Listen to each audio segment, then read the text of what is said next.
Assalamualaikum warahmatullahi wabarakatuh. Mari kita belajar kembali materi fisika. Untuk kali ini kita akan membahas soal fisika UNBK tahun 2019 bersama saya, Ibu Ayumi, dalam channel Senang Belajar Fisika. Soal yang pertama, Ali menggunakan jangka sorong untuk mengukur panjang, lebar, dan tinggi sebuah balok dan hasil pengukurannya tampak pada gambar di bawah ini. Panjang benda, ini hasil pengukurannya. Lebar benda diukur dengan jangka sorong, hasilnya ini. Kemudian tebal benda. Volume balok kayu menurut aturan angka penting adalah A. 38,0787 cm3, B. 38,078 cm3, C. 38,08 cm3, D. 38,1 cm3, E. 38 cm3. Perhatikan gambar di bawah ini. Dari soal tadi, ini pengukuran panjang benda. Kita lihat skala utama dan skala nonius. Skala utama itu yang mana? Skala utama itu yang atas, ini skala utama. Terus skala nonius itu yang bawah. Kita lihat skala utama, bagian yang merah ini, yang berimpit dengan angka 0 adalah di skala 8,1. Maka skala utamanya adalah 8,1 cm. Kemudian kita lihat skala nonius. Skala nonius, kita lihat garis yang lurus antara garis atas dengan bawah, garis pada skala atas dengan bawah. Yang lurus yang mana? Ini yang lurus ada di lingkaran biru, yaitu 0,02 cm. Jadi panjang benda skala utama ditambah skala nonius, yaitu skala utama 8,1 cm, ini 8,1 cm, ditambah skala noniusnya 0,02 cm, sehingga panjang benda adalah 8,1 ditambah 0,02 sama dengan 8,12 cm. Terdiri dari 3 angka penting, yaitu 8, 1, 2. Angka penting pertama, angka penting kedua, angka penting ketiga. Jadi 8,12 cm itu terdiri dari 3 angka penting. Berikutnya, kita melihat pengukuran pada lebar benda. Skala utama kita lihat yang berimpit dengan skala 0, yaitu 4,1. Ini yang ada di lingkar merah, 4,1 cm. Skala nonius kita cari yang lurus, garis atas dengan garis bawah atau skala atas dengan skala bawah yang lurus, yaitu ada di lingkaran biru ini.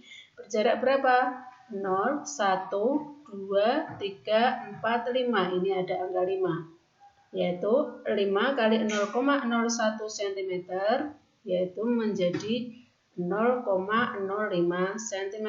Kenapa dikalikan 0,01 cm? Karena tingkat ketelitian untuk jangka sorong adalah 0,01 cm.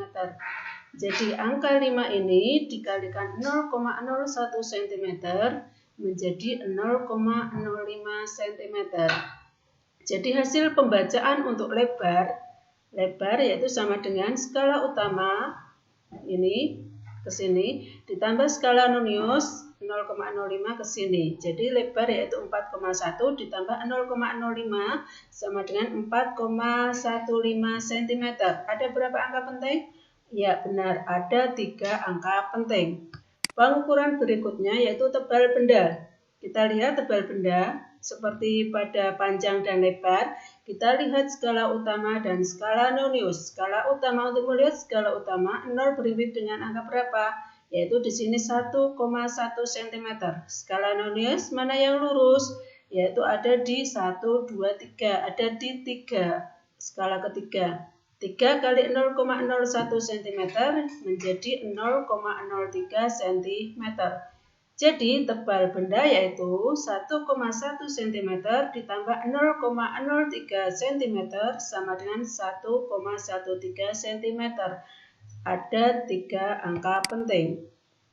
Volume balok kayu menurut angka penting adalah volume yaitu panjang kali lebar kali tinggi. Panjangnya 8,12, lebarnya 4,15, kita tuliskan di sini. Kemudian tebalnya 1,13, kita tuliskan di sini. 8,12 kali 4,15 kali 1,13 sama dengan 38,07874.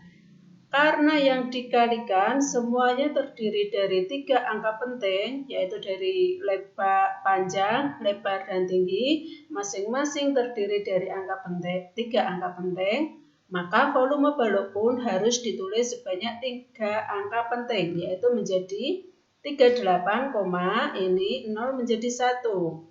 Dibulatkan ke atas, yaitu 38,1 cm3. Demikian tadi pembahasan untuk soal nomor 1. Kemudian kita lanjutkan ke soal nomor 2. Soal nomor 2. Seseorang mengendarai Vespa dari titik P ke arah timur sejauh 16 km menuju ke titik H. Kemudian berbelok ke selatan sejauh 6 km sampai di titik R. Dan akhirnya ke barat menempuh lintasan setengah lingkaran berjari-jari 4 km sampai berhenti di titik S. Besar perpindahan orang tersebut adalah A 10 km, B 16 km, C 18 km, D 20 km, E 22 km. Mari kita ke pembahasan. Perhatikan gambar berikut. Ini orang naik Vespa, bergerak dari titik P ke titik H sepanjang 16 km. Dengan skala seperti ini, P ke sini 8 km, kemudian dilanjutkan ke sini 8 km. Tapi jadi dari P ke H itu ada 16 km. Kemudian dari H berbelok ke selatan sejauh 6 km. Kemudian menempuh lintasan berbentuk setengah lingkaran dengan jari-jari 4 km dan berhenti di titik S. Berapakah perpindahan orang tersebut? Perpindahan itu artinya adalah bagaimana selisih perpindahan dilihat dari posisi akhir dengan posisi awal. Ini delta R ini. Jadi untuk membahas perpindahan, itu yang diperhatikan adalah posisi akhir dan posisi awalnya. Jadi besar perbedaan orang tersebut delta R adalah berarti posisi akhir di titik S, posisi awal di titik P, kita tarik garis lurus, straight ini. Karena ini berupa bidang miring, jadi ini segitiga, maka bisa kita kerjakan dengan rumus Pythagoras. Jadi delta R sama dengan akar dari 8, ini dari P ke sini, 8 kuadrat ditambah 6 kuadrat sama dengan akar dari 8 kuadrat 64, 6 kuadrat 36. Jadi delta R sama dengan akar dari 100, yaitu 10 km. Jadi jawabannya A. Kita lanjutkan soal nomor 3. Perhatikan gambar di bawah. Ini balok A dihubungkan dengan katrol ke balok B. Kita lihat, kita baca soalnya.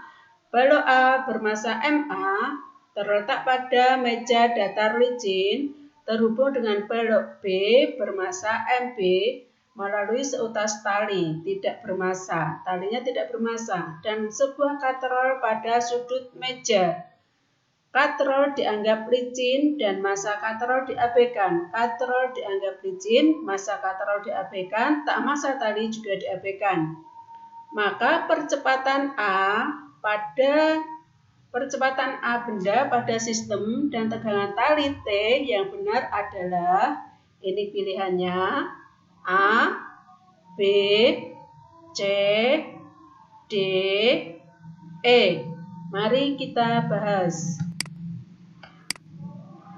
Perhatikan gambar berikut. Ini balok A, balok B dihubungkan dengan tali melalui sebuah katrol yang mana katrolnya licin dan masa katrol diabaikan serta masa tali diabaikan. Ini terjadi tegang tali, ini ada benda, ada gaya berat, ini talinya juga tegang.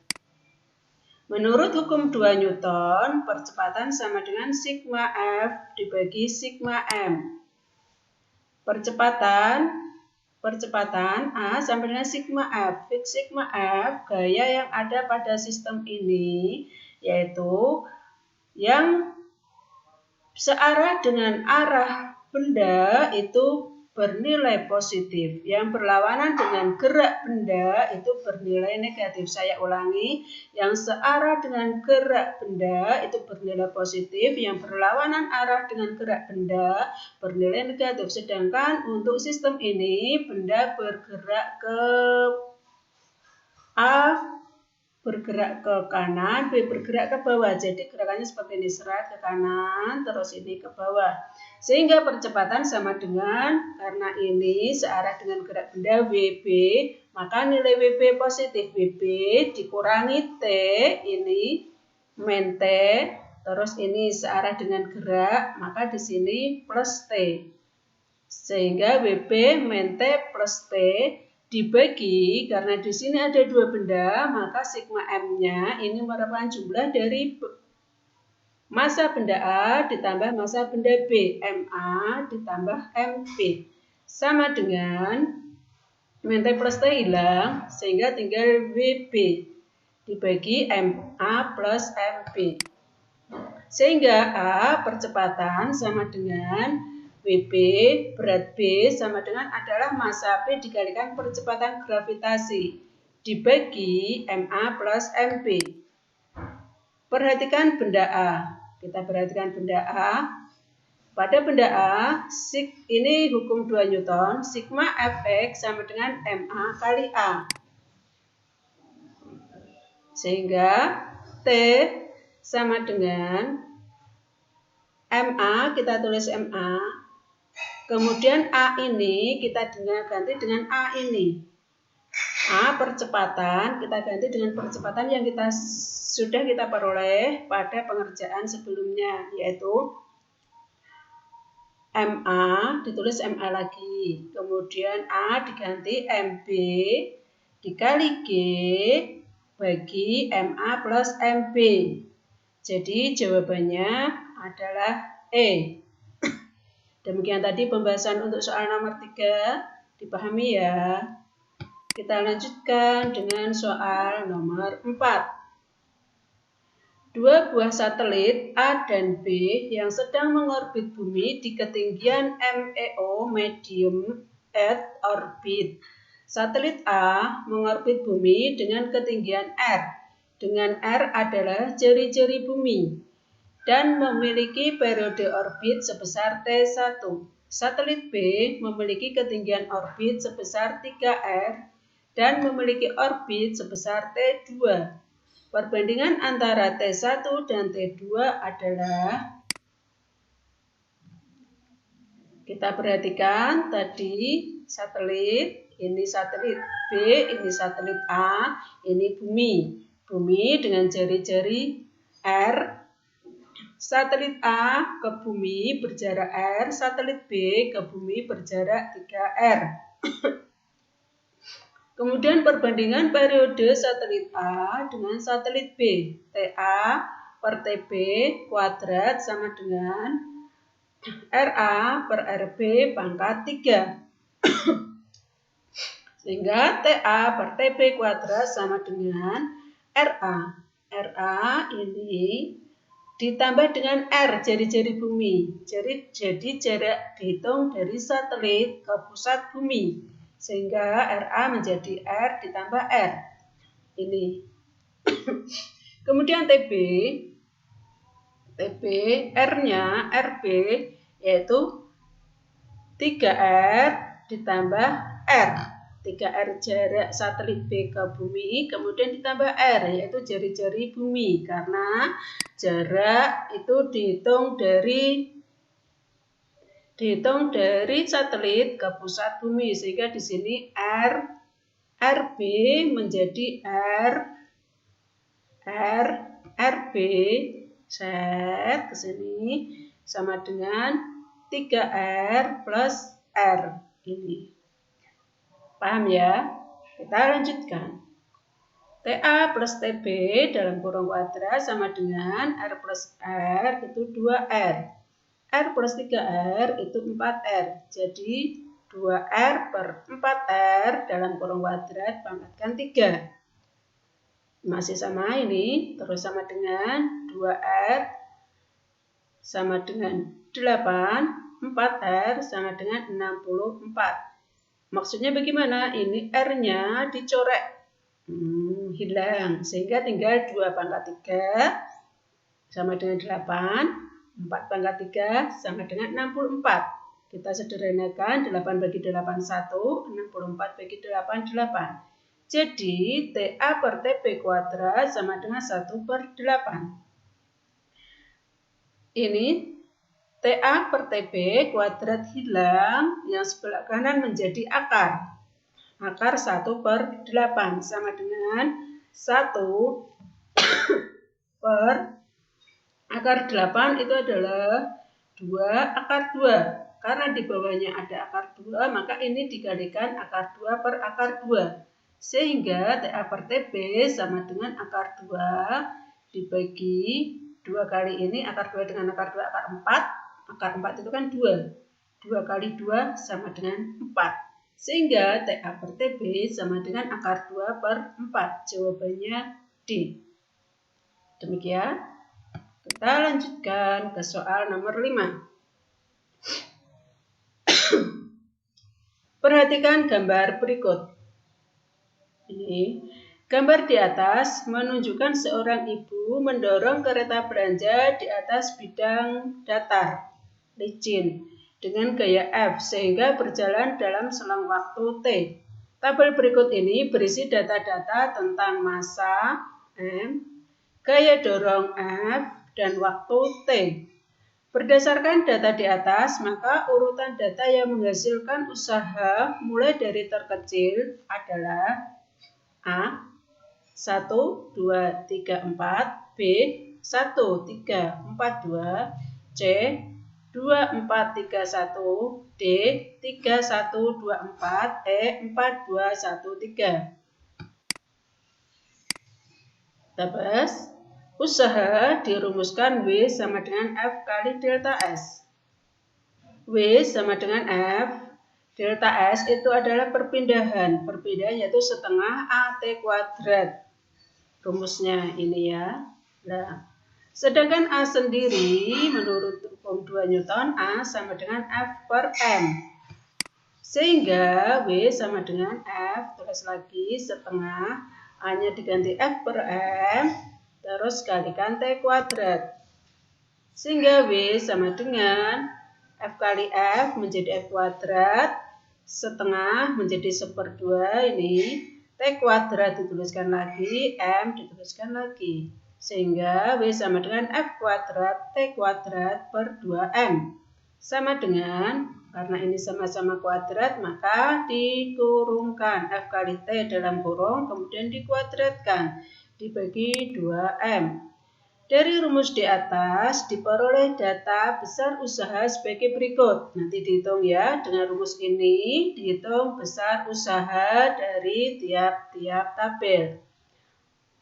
Dari tabel 1 diperoleh besar usaha 125 Joule, tabel 2 60 Joule, tabel 3 800 Joule, tabel 4 25 Joule. Berdasarkan data tabel di atas, maka urutan data yang menghasilkan usaha mulai dari terkecil adalah, ini kita lihat 4, 2, 1, kemudian 3. Jadi jawabannya E. Kita lanjutkan soal nomor 6. Sebuah bola pecel dengan massa 4 kg terletak di ujung lemari. kemudian didorong mendatar, ini didorong mendatar sehingga kecepatannya 2 meter per sekon. Bergerak ke bawah sehingga kecepatannya 2 meter per sekon. Pada saat lepas dari tepi atas lemari, ini tadi benda didorong dengan kecepatan 2 meter per sekon. Pada saat lepas dari tepi atas lemari, tampak pada gambar di bawah ini. Percepatan gravitasi G sama dengan 10 meter per sekon kuadrat. Maka energi mekanik partikel pada saat benda berada pada ketinggian 1 meter dari tanah sebesar, yang ditanyakan adalah energi mekanik dari partikel ini di posisi B, yaitu pada ketinggian 1 meter di atas tanah. Berapa energi mekaniknya? Mari kita bahas. Ini tadi benda A didorong dengan kecepatan 2 meter per sekon. Benda tersebut masanya 4 kg. Kemudian dari tepi atas lemari dia jatuh. Yang ditanyakan adalah energi mekanik pada posisi B, yaitu pada ketinggian 1 pada saat benda tersebut mencapai atau berada pada ketinggian 1 meter di atas tanah. Berdasarkan hukum kekekalan energi mekanik, yaitu berlaku hukum kekekalan energi mekanik, yaitu energi mekanik dimanapun tempatnya, dimanapun posisinya, itu nilainya tetap. Sehingga EMA, energi mekanik di posisi A, sama dengan energi mekanik di posisi B. Ini EMA sama dengan EMB. Karena yang ditanyakan EMB, maka ini kita geser ke sebelah kiri sama dengan EMA, kita geser ke sebelah kanan sama dengan. Sehingga EMB sama dengan EMA, energi mekanik itu adalah sama dengan energi kinetik ditambah energi potensial. Sehingga EMA sama dengan EKA ditambah EPA. Energi kinetik di posisi A ditambah energi potensial di posisi A. Sehingga energi mekanik di posisi B, EMB sama dengan EK, energi kinetik setengah mv kuadrat. Energi potensial rumusnya mgh. Sehingga EMB sama dengan setengah, M-nya 4, V-nya 2 kuadrat, terus ditambah M4, G-nya 10, H posisi A, yaitu setinggi 2 meter. Kita masukkan 2. Sehingga EMB setelah dihitung, setengah kali 4 kali 2 kuadrat ditambah 4 kali 10 kali 2 sama dengan 88 Joule. Jadi jawabannya adalah D. Sudah, kita lanjutkan ya untuk soal nomor 7. Dua mobil P dan X, ini mobil P, ini mobil X, bergerak lurus berubah beraturan melaju dari tempat dan lintasan yang sama. Melaju dari tempat dan lintasan yang sama, seperti digambarkan grafik kecepatan V terhadap waktu T berikut. Ini sama-sama kecepatan awalnya adalah 0. Pernyataan berikut terkait dengan keadaan kedua mobil tersebut. 1. Perlambatan mobil X adalah 0,33 meter per sekon kuadrat. 2. Perbandingan besar percepatan mobil P dan mobil X adalah 2:1. 3. Mobil P dan X bertemu pada detik ke-30. 4. Jarak yang ditempuh mobil P selama 15 sekon adalah 150 meter. Pernyataan di atas yang benar adalah A. 1 dan 2, B. 1 dan 3, C. 1 dan 4, D. 2 dan 3, E. 2 dan 4. Mari kita bahas. Ini tadi grafiknya mobil X dengan pada saat T0 kecepatan awalnya 40 meter per sekon. Pada saat T30 kecepatannya adalah 30 meter per sekon. Kemudian mobil X ini Pada saat T0, yaitu ini T0, kecepatannya 10 meter per sekon. Pada saat T30, kecepatannya adalah 30 meter per sekon. Mari kita lanjutkan. Mobil G. Kita lihat mobil G. Pada saat T0, ini kecepatan V0-nya 40 meter per sekon. Pada saat T30, ini mobil G, T-nya 30, VT-nya kecepatannya adalah 30 meter per sekon. Kecepatan waktu T sekon. Kecepatan pada saat 30 sekon adalah 30 meter per sekon. Ini ya. Ini T-nya 30 sekon, dilihat ini V-nya yaitu senilai 30 meter per sekon.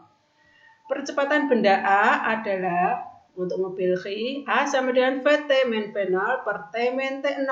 VT-nya ini 30, V0-nya 40, jadi 30 kurangi 40 dibagi T 30, T0-nya 0, 30 min 0. Jadi A sama dengan 30 min 40 dibagi 30 min 0.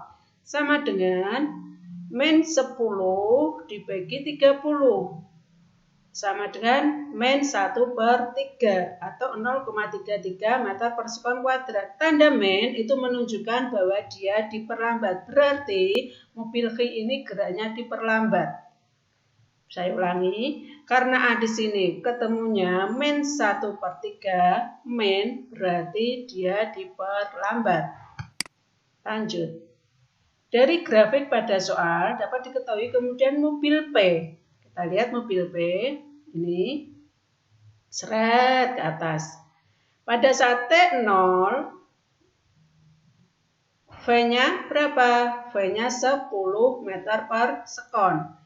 Pada saat T30, mobil P, V-nya berapa? VT-nya 30 meter per sekon. Ya, pada saat T0, ini V0-nya 10, pada saat T30, VT-nya 30. Sehingga percepatan benda A sama dengan VT min V0 per T min T0.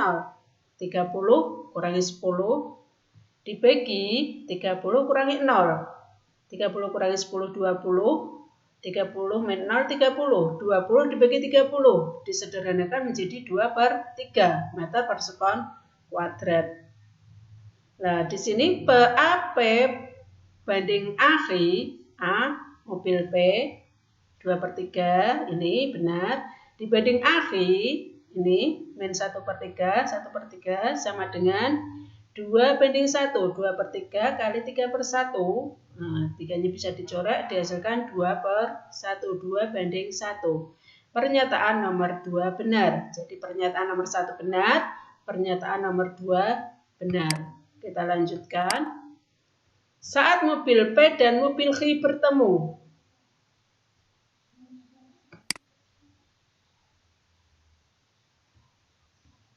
Ini, di sini. Mobil P dan mobil G bertemu. Itu di sini. SP, syarat kedua mobil bertemu, jarak kedua mobil tersebut sama, yaitu SP sama dengan SG. S, rumus dari S atau jarak pada gerak lurus berubah beraturan adalah V0T plus setengah AT kuadrat.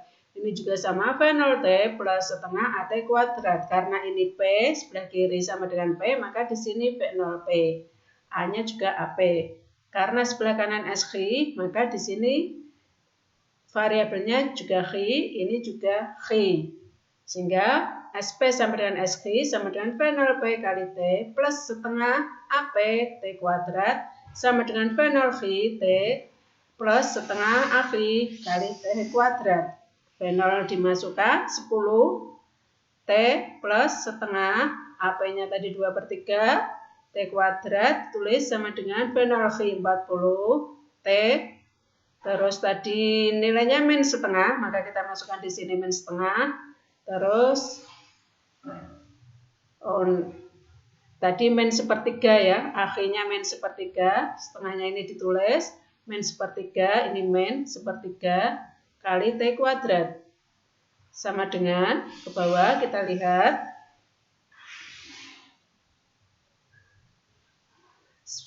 10T plus setengah kali 2/3 T kuadrat sama dengan 40T min setengah kali 1/3 kali T kuadrat. 30T, T-nya tadi berapa? 3 ini 40, kedua ruas dibagi dengan T. Ini sehingga ini menjadi 30 ditambah 1/3 T sama dengan 40, ini T-nya, terus min 1, 2 kali 3, 6, 1/6 T kuadrat. Sehingga ini menjadi, kita lihat ini kok 30, ini 10, kita lihat sebelumnya. V0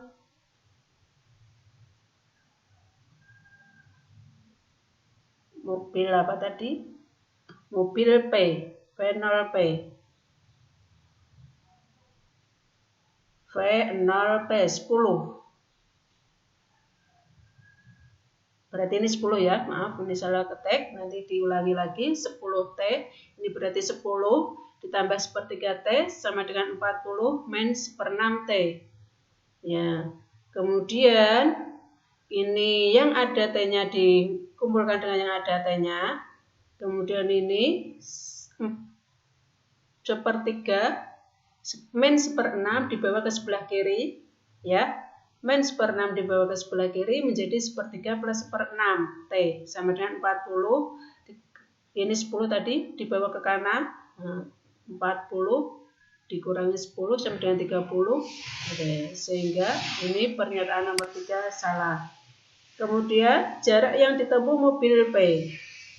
Nah, jarak SP sama dengan V0P kali T plus setengah AP T kuadrat. Sehingga di sini sama dengan V0-nya tadi 10, T-nya 15, ditambah setengah, AP-nya 2/3, T kuadrat. T kuadrat juga 15. Sehingga SB sama dengan 150 ditambah 75, sehingga SB sama dengan 225 meter. Pernyataan 4 salah, sehingga yang benar adalah pernyataan nomor 1 dan nomor 2, sehingga jawabannya adalah A. Kita lanjutkan. Nanti jika ada yang bingung, bisa kita bahas lagi soal nomor berapa yang bingung ya. Kemudian nomor 8 kita lanjutkan. Perhatikan gambar. Bola A dan bola B digerakkan pada arah mendatar secara bersama-sama dan bertemu di titik C yang berjarak R dari B. Bola A dan bola B digerakkan bersama-sama dan bertemu di titik C yang berjarak R dari B. Kedua bola bertemu di C pada waktu yang sama dan gesekan antara balok B dan lantai diabaikan. Maka 1. Lintasan gerak bola A adalah parabola. 2. Bola B bergerak dengan percepatan konstan. 3. Bola A selalu mengalami percepatan. 4. Kedua bola bertemu dengan kecepatan yang sama. Pernyataan yang benar adalah A. 1 dan 3. B. 1 dan 4, C. 2 dan 3, D. 2 dan 4, E. 3 dan 4. Ya, mari kita perhatikan. Tadi bola A dan bola B sama-sama digerakkan ke kanan dan bertemu di titik C, yaitu berjarak R dari B. Bola mengalami gerak 2 dimensi, yaitu searah sumbu X berupa gerak lurus beraturan GLB dan searah sumbu Z ke bawah ini merupakan gerak jatuh bebas dengan percepatan konstan, yaitu berupa percepatan gravitasi. Lintasan yang dilalui oleh benda A merupakan lintasan parabola. Ya, ini jatuh seret ya ke sini. Lintasannya berupa lintasan parabola. Jadi pernyataan nomor 1 dan 3 benar. Kemudian bola B bergerak lurus beraturan ke kanan, bergerak lurus beraturan dengan kecepatan konstan. Pernyataan nomor 2 salah, sehingga jawabannya tadi kita Kita lihat lagi. Lintasan gerak bola A adalah parabola. Benar. Bola B bergerak dengan percepatan konstan. Benar, karena ini bergerak lurus beraturan. Ini ya. Bola A dan bola B digerakkan pada arah mendatar secara bersama-sama dan bertemu di titik C berjarak R dari B. Kedua bola bertemu di C pada waktu yang sama dan gesekan antara balok B dan lantai diabaikan. Ini B bergerak ke kanan, kecepatannya konstan yaitu berupa VB. Maka di sini bola B bergerak dengan percepatan konstan. Kemudian bola A selalu mengalami percepatan. Bola B A selalu mengalami percepatan. Salah. Kedua bola bertemu dengan kecepatan yang sama. Jawabannya yang benar. Yang apa tadi? Yaitu pernyataan A. A 1 dan 3. Bola A selalu mengalami percepatan. Bola A ini percepatan. Percepatannya tadi berupa apa? Percepatan gravitasi. Kalau pernyataan kedua salah. Kenapa? Karena yang dimaksud adalah bola B mengalami gerak lurus beraturan. Kecepatannya konstan. Kalau kecepatannya konstan berarti tidak ada percepatan. Artinya percepatannya 0. Tetapi pernyataan di sini bola B bergerak dengan percepatan konstan. Berarti salah. Yang benar adalah bola B bergerak dengan kecepatan konstan atau percepatannya 0. Begitu ya. Paham ya? Kita lanjutkan ke soal nomor 9. Sebuah piringan berputar pada porosnya dengan sebuah balok kecil bermassa 50 gram terletak di atasnya. Sebuah piringan ini yang lebar berputar pada porosnya, ini poros berputar. Ini arahnya, arah perputarannya ke kanan atau berlawanan arah jarum jam. Kemudian di atas piringan itu ada balok kecil, massanya 50 gram. Saat piringan berputar dengan kelajuan sudut 5 radian per sekon, jarak maksimum balok kecil dari poros agar tetap berputar bersama piringan bila koefisien gesekan balok dengan piringan 0,2 adalah A 4 cm, B 5 cm, C 6 cm, D 8 cm, E 10 cm. Kita bahas. Perhatikan gambar berikut. Balok kecil ikut berotasi bersama piringan dengan kecepatan sudut 5 radian per sekon. Karena balok kecil berada di atas piringan, maka dia bergerak bersama piringan. Untuk mempertahankan posisinya supaya tidak keluar dari piringan, balok kecil mendapat gaya gesek yang arahnya menuju pusat putaran. Sehingga diperoleh persamaan sigma Fx sama dengan M omega kuadrat R. Sigma Fx M sama dengan A itu sama dengan omega kuadrat R. Karena gayanya berubah gaya gesek, maka di sini Fx-nya berubah Fg. Fg sama dengan M omega kuadrat R. Fg sama dengan mu kali M kali G. Sama dengan M, ini kita tulis lagi. Kemudian M, massa dicorek, karena kedua ruas ada massanya semua, corek. Sehingga tinggal mu kali G, ini tinggal omega kuadrat kali R. Sehingga R sama dengan mu kali G dibagi omega kuadrat. Sama dengan 0,2 kali 10 dibagi 5 kuadrat. Sehingga R sama dengan 0,08 meter atau 8 cm. Jawabannya D. Soal nomor 10. Sebuah benda bermassa 3 kg, ini sebagai M1. Ini bergerak dengan kecepatan 5 meter per sekon, menumbuk sebuah benda lain dengan massa 2 kg, ini diam. Dalam keadaan diam, ini benda kedua. Ini benda pertama bergerak menumbuk benda kedua yang diam. Setelah tumbukan, kedua benda bergabung dan bergerak bersama-sama. Dari kejadian tersebut dapat dituliskan hal-hal sebagai berikut. 1. Setelah tumbukan, kecepatan kedua bola itu sama besar, 5 meter per sekon. 2. Jumlah momentum linear kedua bola sebelum tumbukan 15 kg meter per sekon. 3. Koefisien restitusi sama dengan 0. 4. Sebelum tumbukan, jumlah energi kinetik kedua bola 75 Joule. Ya, ini keadaan sebelum tumbukan. Benda pertama bergerak menumbuk benda B yang diam, benda kedua yang diam. Kemudian setelah keduanya tumbukan, keduanya menyatu dan bergerak bersama-sama. Ini sesudah tumbukan. Maaf ya, ini sesudah tumbukan. Bergerak bersama-sama ke arah kanan. Pernyataan yang benar adalah A1 dan 2, B1 dan 2. Sama ya, maaf.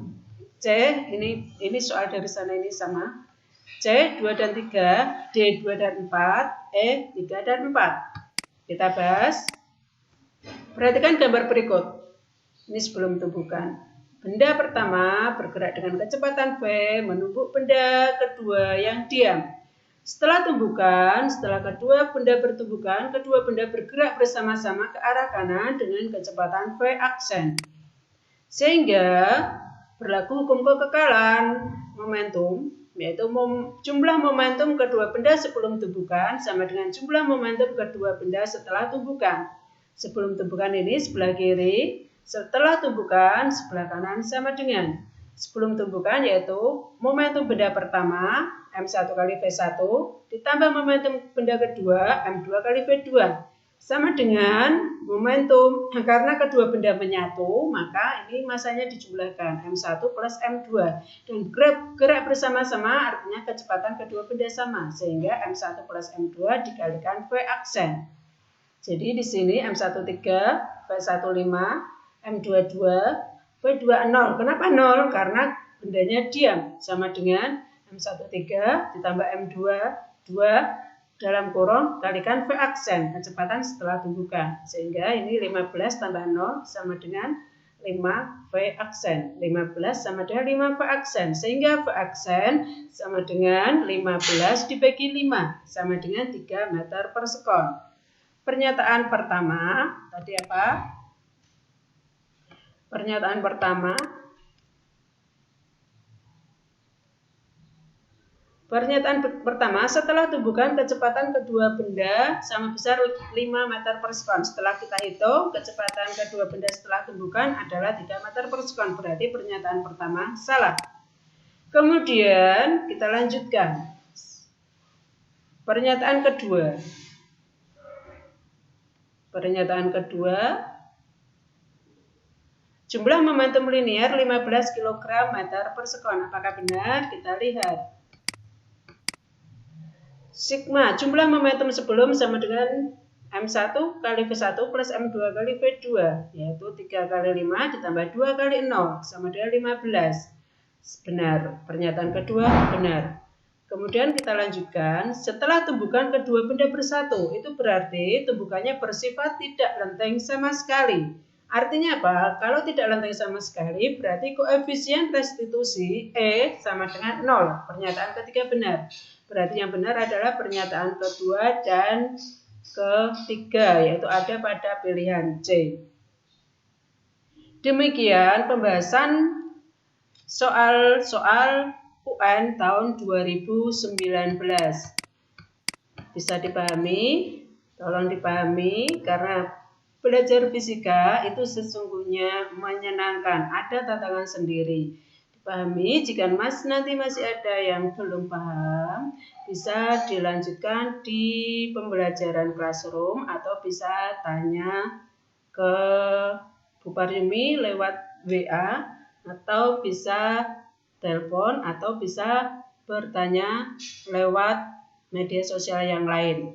Demikian penjelasan pembahasan soal fisika UNBK tahun 2019 untuk 10 soal pertama. Untuk 10 soal berikutnya akan kita lanjutkan pada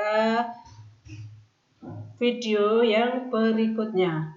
Saya cukupkan sampai di sini dulu. Terima kasih atas perhatiannya. Wassalamualaikum warahmatullahi wabarakatuh. Semoga kita semua senantiasa sehat, senantiasa dalam lindungan Allah Subhanahu wa Ta'ala, dan senantiasa bersemangat di dalam menuntut ilmu, menggapai cita-cita. Amin. Wassalamualaikum warahmatullahi wabarakatuh.